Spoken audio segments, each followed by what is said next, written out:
Let's talk a little NBA. So now that the football season is over, as well, let's go ahead and move to the NBA. So definitely to the NBA is kind of keep an eye on the NBA here when we have after the football here. So keeping an eye on it. We did an interview. I did an interview this week with Evan Brogdon. For those of you watching right now and driving to the top, definitely the Cleveland guy had a long talk about the NBA. What's going on? Some strange stuff is happening. like is well. I wonder. I don't. Some of these things lack focus, or some of these organizations lack focus. Some goofy trades, the James Harden trade last year, the Anthony Davis trade, some weird stuff. I don't know. But I could say, let's go over right now. We're going to talk about the All-Star game, but the 5 best teams in the league right now in the NBA. So let's go over that as well. My Los Angeles Lakers. This is honorable mention. Okay, so Lakers aren't in the top 5. LeBron, I think, called out his team here the other night. I don't know why everybody was so upset about what he said. Where was the lie? They're not a championship level team. You have Luka Doncic, who's all world. You have LeBron, who's fantastic, and they can't defend. That's true. When you play at Oklahoma City or one of these two teams in the top 5, they're not as good. They're gonna score. I mean, they're definitely going to score most of the time. I mean, definitely with Doncic and LeBron. I mean, you can't not, but they're definitely going to score. The only thing I think where people are picking on LeBron, I think he is struggling with his role a little bit. First time, he's not the greatest player on the court all the time. So that's a thing. But the Lakers, I think, are around as well. Golden State is not around. They're too old. I don't want to talk about those. The Knicks, I think that was a mistake getting rid of Thibodeau. It really was. They're good. And Brunson is good. Brunson, I'm kind of not sure if he's the best guy on a championship team. I'm not saying yes, I'm not saying no, but I think that's the thing. They're tightening up on defense. But again, why'd you get rid of the guy that as well? I'm not a big fan of Mike Brown. I do think that with the talent that they have, though, they should be worth watching. Cleveland, not quite as good. They made the ridiculous trade, I think, for James Harden as well. With Donovan Mitchell and Harden, though, I think there's enough there. Can they get it done when the lights are bright? I do think in the East there is a vertical there for a shot. I don't think there's a lot of really good teams in the East, so that's a thing. The Celtics, shout out to them even being even in this section, honorable mention, without Jason Tatum. That's going to hurt them. No disrespect to Jayden Brown by himself. I don't think there's a lot else there. Everything else for them is kind of dipped down, I've noticed, without Tatum. As they're playing more minutes, playing more roles as well. They're not accustomed as well. And the Timberwolves, I think, pretty good. I think probably in the East they're much higher, but in the West we'll see about that. So I think those teams are worth talking about as well. Number 5, Detroit Pistons. Pistons. Look, we know how good Kate Cunningham is. I mean, I think that's a fact. So I think this is definitely the best team in the East when I think the East is a bit down as well. Duncan Robinson, old head, vet. There, good outside shooter. Tobias Harris, a vet that's helping him out as well. Chris LeVert from Brooklyn Ashard. I think Cunningham is just going to go. We're going to find out how good this guy. 25 points a game, 7 assists. He's got a little bit of a donkish factor as well. And the East isn't that great. So, again, I think that's it. I'm going to put them in the top 5. I think they're the best team in the East. All the rest of the teams in the West. I wanted to put more, but I just couldn't do it. Rockets are very good. Rockets are, nobody's noticing how good of a good young team the Houston Rockets are.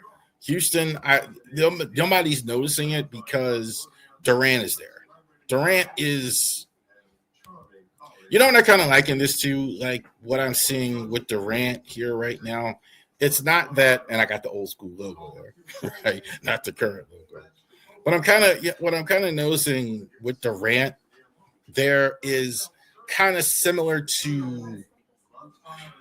It's gonna sound bad in some ways, like Jordan with the Wizards. You know, he doesn't have to be Kevin Durant that you thought he was 10, 15 years ago every night. Jabari Smith is there, Thompson's there.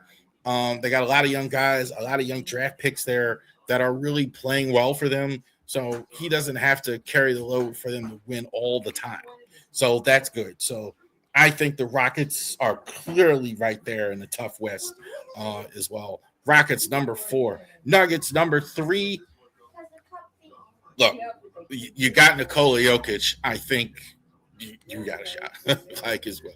That just tells you all you need to know. Murray, I think, is. I've always wanted to see a little bit more from him in terms of being that elite player.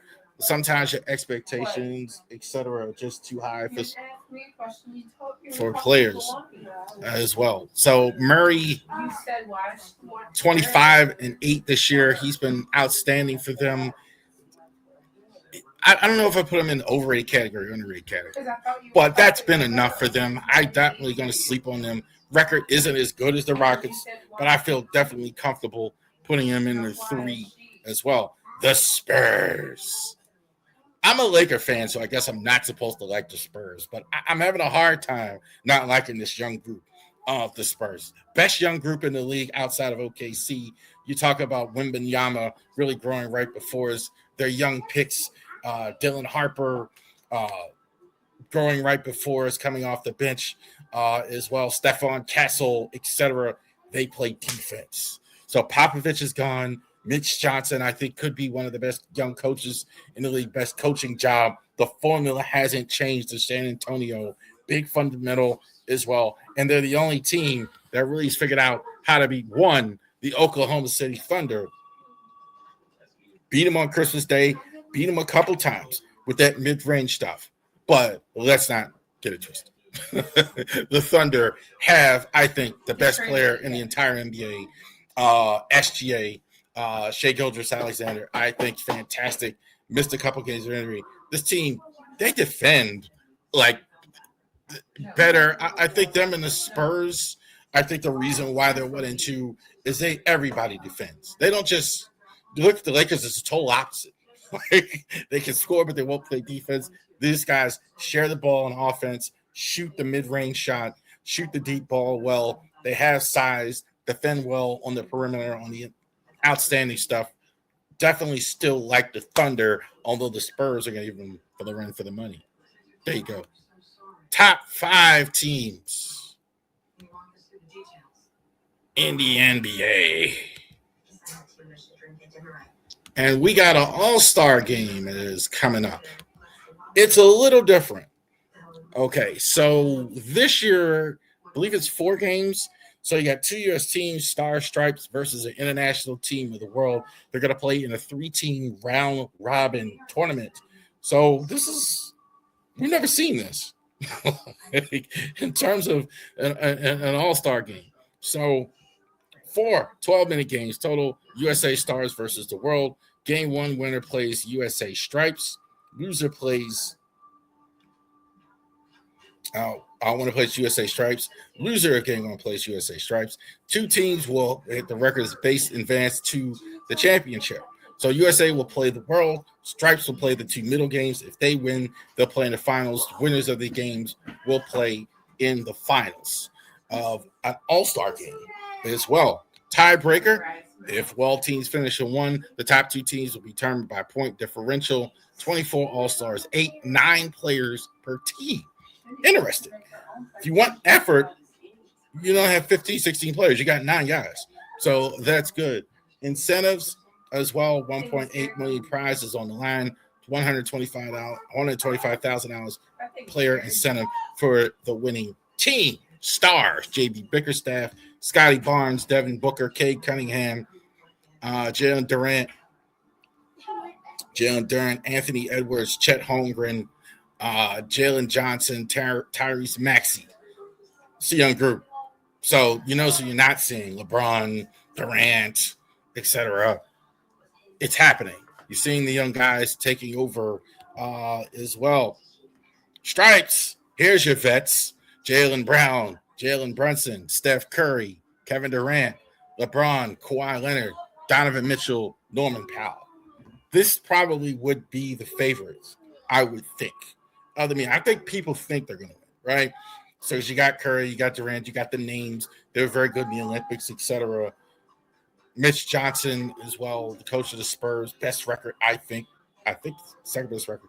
So I definitely think this is the team you would assume is going to go ahead and take it the world.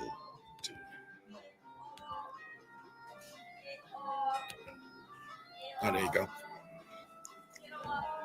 Team World International coach Darko Rajovic as well. Giannis Antetokounmpo, Denvi Avala, definitely a guy, really one of the most improved players in the league. Luka Doncic, Nikola Jokic, Shai Gilgeous-Alexander, Jamal Murray, Pascal Siakam, Karl Anthony Towns, Victor Wembanyama as well. Nothing wrong with these guys. Really good, talented group as well. I think the U.S. and the world, that first game is going to be very, very interesting as well to see who wins. So I think you're going to see a all-star game where guys try a little bit harder or a lot harder, where you see guys actually do things differently.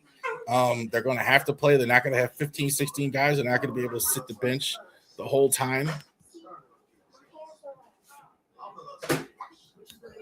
What is it?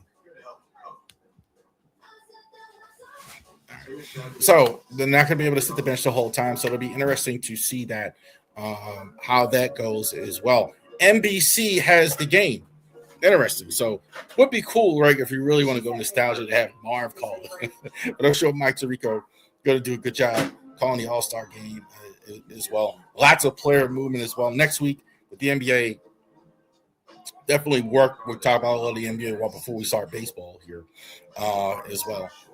Who are the best mid-season awards? So we're going to go ahead and give that out.